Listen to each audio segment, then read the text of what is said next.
দর্শক স্বাগত এশিয়ান টেলিভিশনের নিয়মিত আয়োজন এশিয়ান লোকাল পলিটিক্সে। দর্শক আপনাদের সাথে আছে আমি রিহাদ মাহমুদ। এই অনুষ্ঠানে আমরা ত্রয়োদশ জাতীয় সংসদ নির্বাচনে মনোনয়ন প্রত্যাশী নেতাদের নির্বাচনী ভাবনা এবং তাদের পরিকল্পনা নিয়ে আলোচনা করে থাকি। দর্শক, আজ আমাদের সঙ্গে আলোচনার জন্য উপস্থিত হয়েছেন বিএনপির নির্বাহী কমিটির সদস্য রফিকুল ইসলাম রাসেল। তিনি ঢাকা 7 আসন থেকে মনোনয়ন প্রত্যাশী বিএনপির। রফিকুল ইসলাম রাসেল, আপনাকে স্বাগত এশিয়ান লোকাল পলিটিক্সে। কেমন আছেন? আলহামদুলিল্লাহ, ভালো আছি। জি, শুরুতেই জানতে চাইবো যে আপনার যে রাজনৈতিক ক্যারিয়ারটা সেটার শুরুটা কেমন, কিভাবে হলো, বা আপনার রাজনীতিতে আপনার হাতে খড়ি কেমনে হলো? আপনারা জানেন যে আমি দীর্ঘদিন ছাত্র রাজনীতির সাথে সম্পৃক্ত। আমার রাজনীতির বেড়ে ওঠাটা হচ্ছে ছাত্র রাজনীতি দিয়ে। ছাত্র রাজনীতি করে দীর্ঘদিন ছাত্র রাজনীতি করার পর তারপর বিএনপির রাজনীতির সাথে আমি সম্পৃক্ত হয়েছি। আমি জগন্নাথ বিশ্ববিদ্যালয় ছাত্র দলের নেতৃত্ব দিয়েছি। পরবর্তীতে ছাত্রদল কেন্দ্রীয় সংসদের সদস্য ছিলাম শাহাবুদ্দিন লালটু এবং আজিজুল বাড়ি হেলাল কমিটির। পরবর্তীতে আজিজুল বাড়ি হেলাল এবং শফিউল বাড়ি বাবুর কমিটিতে আমি জগন্নাথ বিশ্ববিদ্যালয় থেকে পাঠাগার সম্পাদক হয়েছিলাম। এর পরবর্তীতে সুলতান সালাউদ্দিন টুকু এবং আমিরুল ইসলাম খান আলিমের কমিটিতে আমি কেন্দ্রীয় সংসদের সহসভাপতি ছিলাম। পরবর্তীতে রাজনীতি যেহেতু করি, রাজনীতির সাথে সম্পৃক্ত থাকি। পরে বিএনপির জাতীয় নির্বাহী কমিটির মেম্বার হয়েছিলাম।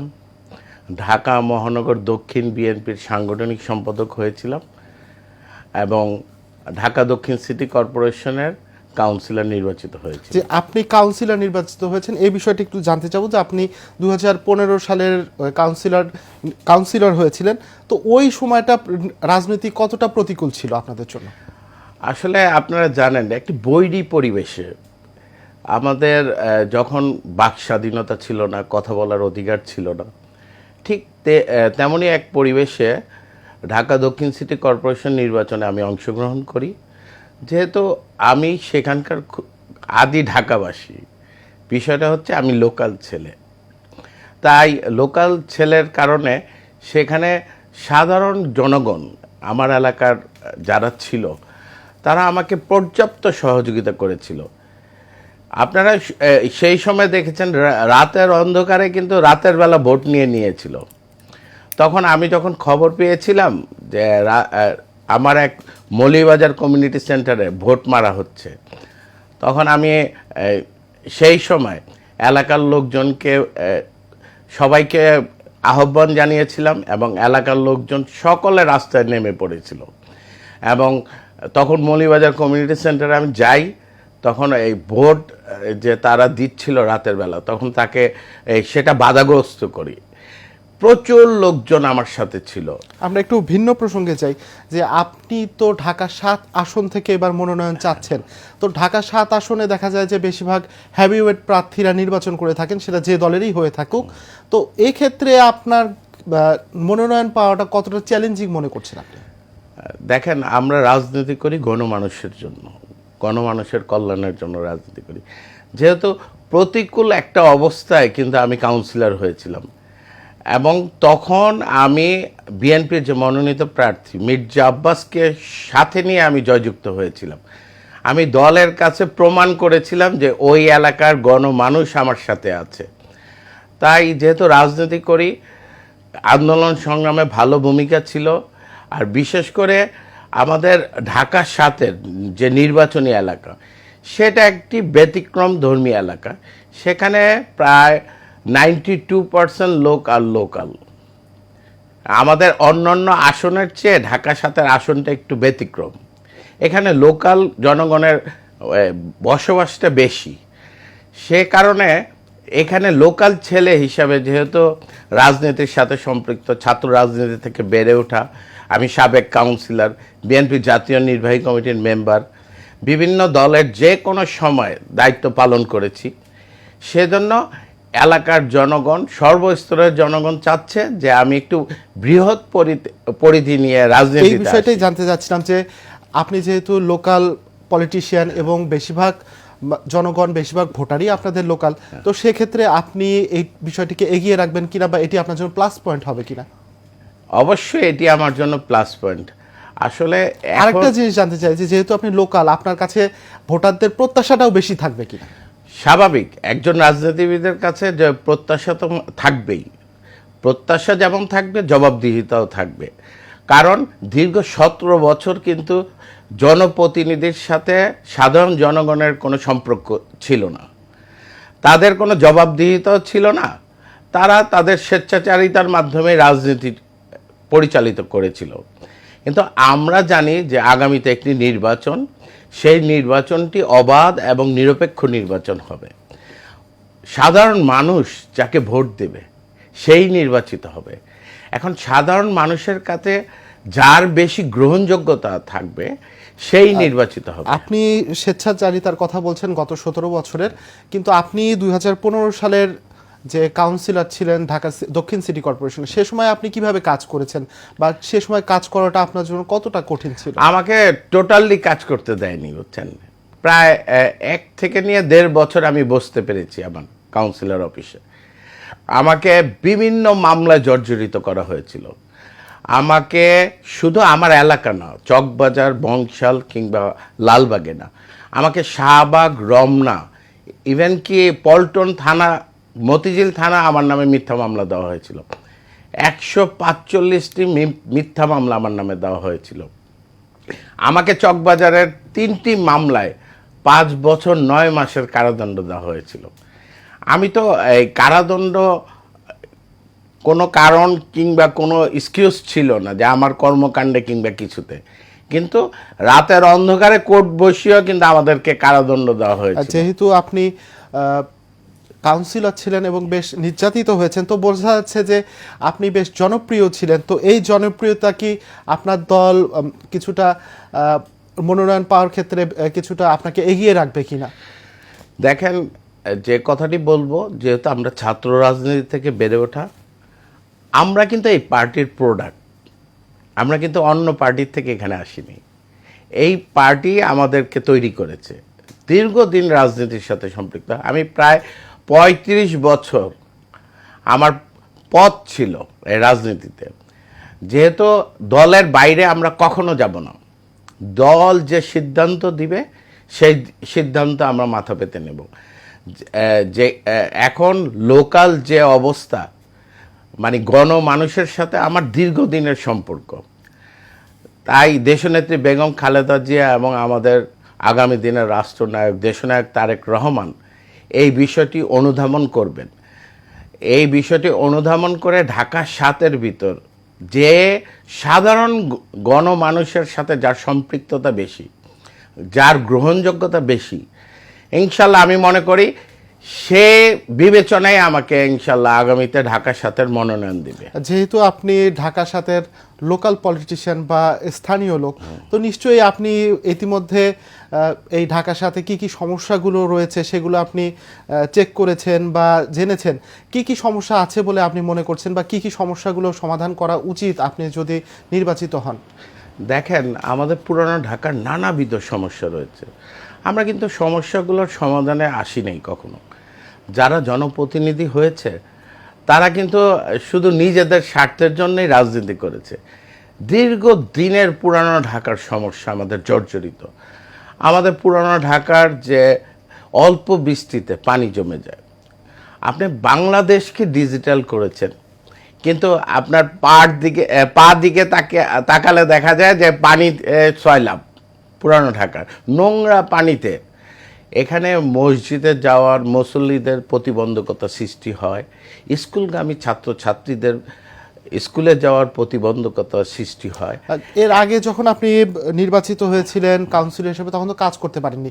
এখন আপনি কি উদ্যোগ নিয়েছেন যে এই পানি নিষ্কাশনের জন্য বা এই জলাবদ্ধতা নিষ্কাশনের জন্য? জলাবদ্ধতা বিষয়টা হচ্ছে যে কোনো সমস্যাই কিন্তু বড় সমস্যা নয়। আপনি যদি একজন জনপ্রতিনিধি হয়ে সাধারণ জনগণের কল্যাণের জন্য কাজ করেন, তাহলে সাধারণ জনগণকে সাথে নিয়ে আপনি সকল সমস্যার সমাধান করতে পারেন। বিশেষ করে আপনাদের মাধ্যমে আমি বলবো, আমাদের পুরানো ঢাকার পঞ্চায়েত প্রথা আছে, কিন্তু বিভিন্ন সামাজিক সংগঠন আছে। একজন জনপ্রতিনিধি কোনো দলের কিন্তু হয় না, সামাজিক সংগঠন যারা আছে, সামাজিক সংগঠন এবং প্রথা পঞ্চায়েতের বিভিন্ন কমিটি আছে, এদেরকে যদি সম্পৃক্ত করে আমরা পুরানো ঢাকায় এক একটি এলাকায় আইডেন্টিফাই করব যে কোথায় সমস্যাগুলো আছে, আমরা যদি সম্মিলিত চেষ্টা করি, সকলে মিলে যদি কাজ করি, ইনশাল্লাহ আমি মনে করি যে এক একটি সমস্যার আমরা সমাধান করতে পারব। আরেকটি বিষয় জানতে চাই যে পুরান ঢাকায় কিন্তু সম্প্রতি দেখা যাচ্ছে যে কিশোর গ্যাংয়ের বেশ উৎপাত দেখা যাচ্ছে বা উপদ্রব দেখা যাচ্ছে। এই কিশোর গ্যাংয়ের উপদ্রব কমাতে আপনি কি পদক্ষেপ নেবেন? জানা যায় যে আমরা অনেক সময় দেখেছি যে এই কিশোর গ্যাংয়ের পেছনে রাজনৈতিক নেতাদের হাত থাকে, তো সেক্ষেত্রে আপনি কি করবেন বা আপনার কি পরিকল্পনা আছে?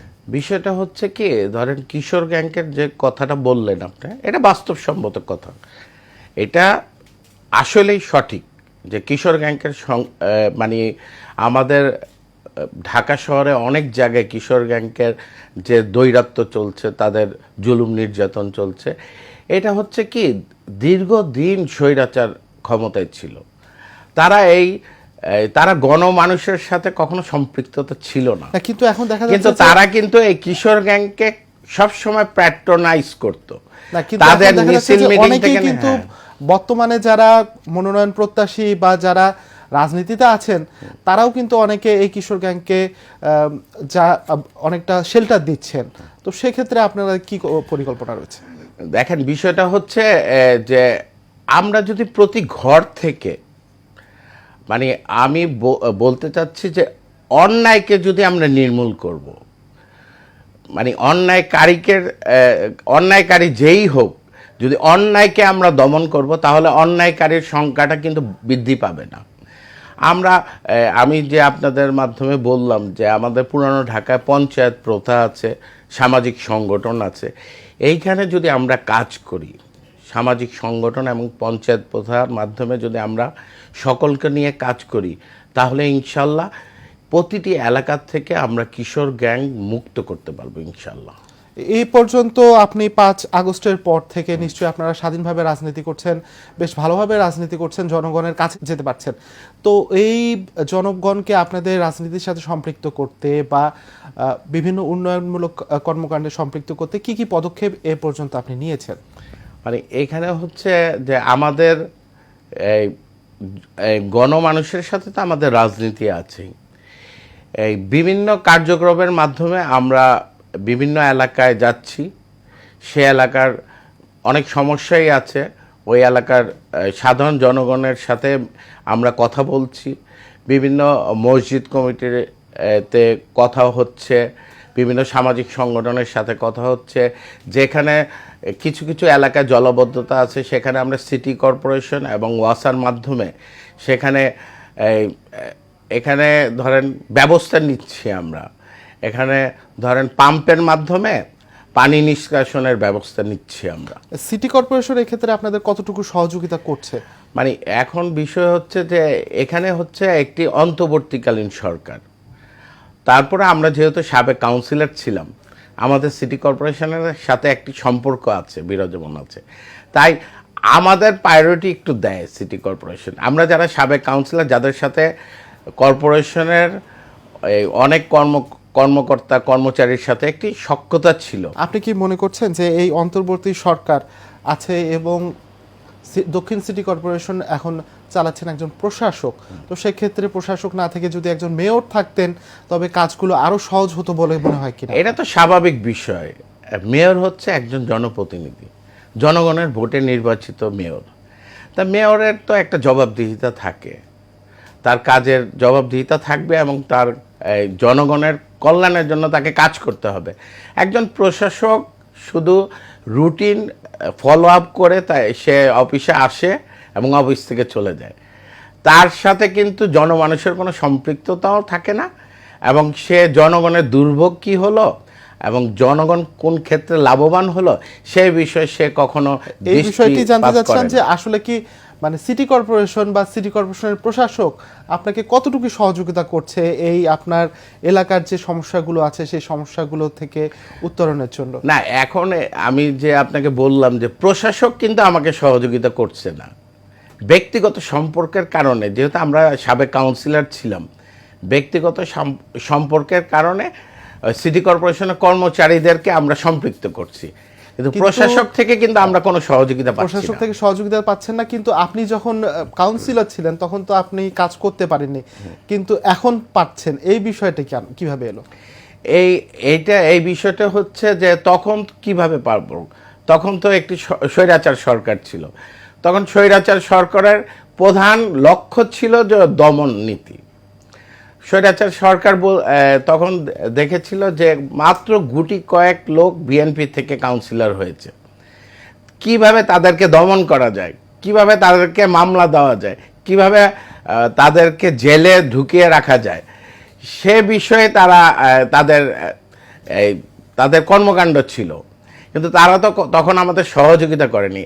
এখন যেহেতু বাংলাদেশের 5ই আগস্টের পর একটি বৈরী অবস্থা থেকে আমরা মোটামুটি একটি স্বাধীন অবস্থায় আছি, এইখানে এখন অনেকেই একটু জবাবদিহিতার ভিতর আসছে।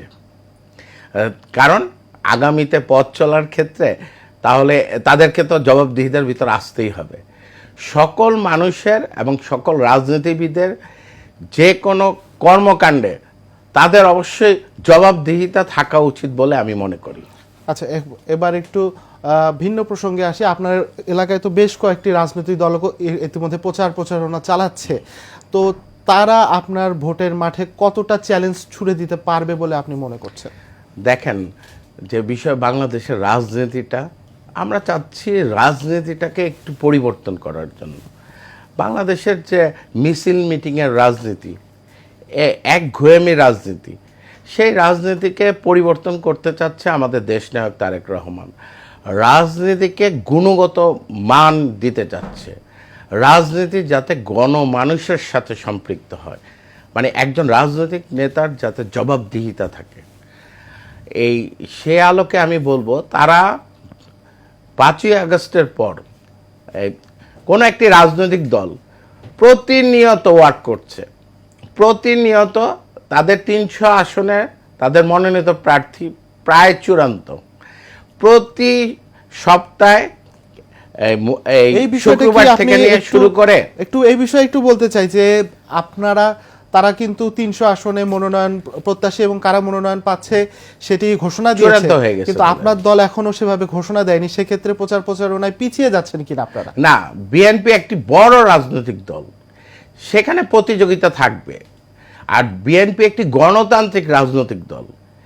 আপনার গণতান্ত্রিক রাজনৈতিক দল হচ্ছে এখানে অনেকেই মনোনয়ন প্রত্যাশী থাকবে। দল যাকে মনে করবে যে এই এলাকার উন্নয়নের জন্য, এই এলাকার গণমানুষের জন্য কে ফিটেস্ট, দল তাকেই মনোনীত করবে। আমরা তো একটি গণতান্ত্রিক দলের সাথে সম্পৃক্ত, কিন্তু ওরা তো অন্য রাজনৈতিক দল, ওরা তো ফিক্সড করে ফেলেছে এখানে। এখানে যে কথাটা আমি একটু বলবো আপনাকে, অনেকে আওয়ামী লীগের সাথে ছিল, অনেক ব্যবসায়ীরাও আওয়ামী লীগের সাথে ছিল, কিন্তু তাদেরকে কিন্তু তারা মনোনয়ন দিয়েছে, কিন্তু বিএনপির ক্ষেত্রে তো এটা হবে না। আচ্ছা, আপনার সঙ্গে আরেকটা বিষয়ে আলোচনা করতে চাই যে 5 আগস্টের পর দেশে সবচেয়ে বড় সমস্যা দেখা যাচ্ছে যে চাঁদাবাজি, এবং এলাকার ভিত্তিক চাঁদাবাজি বেশ মাথাচাড়া দিয়ে উঠেছে। আপনার এলাকার পরিস্থিতি কেমন? আমার এলাকা বরাবরই একটি শান্ত এলাকা। এই এলাকায় আপনারা জানেন একটি ব্যবসায়িক এলাকা, আর এই ব্যবসায়িক এলাকায় তো আমরা জানি যে চাঁদাবাজিটা বেশি হচ্ছে। না, আমার এলাকাটা একটু ভিন্ন, মানে আমার এলাকাটা হচ্ছে কি ব্যবসায়িক এলাকা, তো এখানে আমি বললাম যে 92% লোক লোকাল। এখানে যারাই আছে, যারাই বসবাস করে, আমরা যারা আছি, আমাদের এইখানে চাঁদাবাজির সংখ্যাটা খুব কম। মানে আমি এখানে এসে যদি বলি যে চাঁদাবাজি নাই, এই কথা বললে তো হবে না। এইখানে হচ্ছে কি চাঁদাবাজিটা জিরো। আমি বলি আপনাকে, 5ই আগস্টের পর কিছু সুবিধাবাদী লোকজন যারা একসময় আওয়ামী লীগ করেছে, তারা বিএনপির কিংবা অন্যান্য দলের সাথে সম্পৃক্ত হয়ে তারা এই কৌশলটা অবলম্বন করেছে। তারা আমাদের রাসেল ভাই, অভিযোগ কিন্তু আপনার দলের বিরুদ্ধে সবচেয়ে বেশি আসছে, তো সেক্ষেত্রে আপনি আপনার এলাকায় চাঁদাবাজি জিরোতে নামিয়ে আনতে বা কমাতে কি কি পদক্ষেপ নিয়েছেন?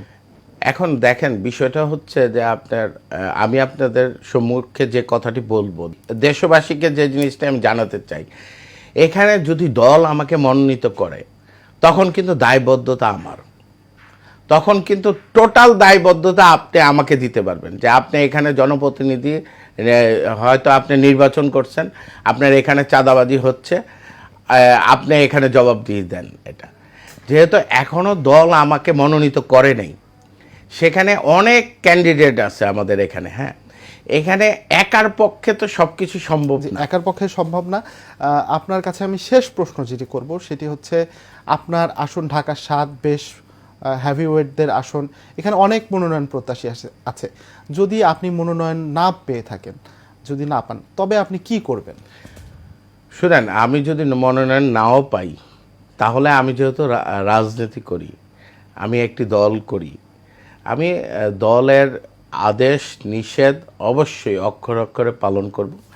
এবং আমরা যে দীর্ঘদিন গণমানুষের সাথে যে আমাদের সম্পৃক্ততা, সেটা আমার সাথে থাকবে ইনশাল্লাহ। সেটার জন্য আমি কাজ করব, সাধারণ মানুষের দোরগোড়ায় আমি পৌঁছে যাব, সাধারণ মানুষের আপদে বিপদে আমি কাজ করব, এবং সাধারণ মানুষের কল্যাণের জন্য ইনশাল্লাহ আমি কাজ করব। রফিকুল ইসলাম রাসেল ভাই, আপনাকে অসংখ্য ধন্যবাদ এবং আপনার জন্য শুভকামনা। আমরা আশা করব আপনি ত্রয়োদশ জাতীয় সংসদ নির্বাচনে মনোনয়ন পাবেন এবং যদি নির্বাচন তো হন, তবে দেশ এবং দলের জন্য ভালো কিছু করবেন। আপনাকেও অসংখ্য ধন্যবাদ। এবং এশিয়ান টিভির মাধ্যমে আমি আমার এলাকার সকল স্তরের জনগণের কাছে দোয়া প্রার্থী, সবাই যাতে আমাকে দোয়া করে, ইনশাল্লাহ আমি যাতে ধানের প্রতীক মনোনীত হই এবং এলাকার গণমানুষের কল্যাণের জন্য যাতে কাজ করতে পারি। ধন্যবাদ আপনাকে। ধন্যবাদ। দর্শক, লোকাল পলিটিক্স আজ এ পর্যন্তই। আমাদের পরবর্তী আয়োজন দেখার আমন্ত্রণ রইল। ধন্যবাদ সঙ্গে থাকার জন্য।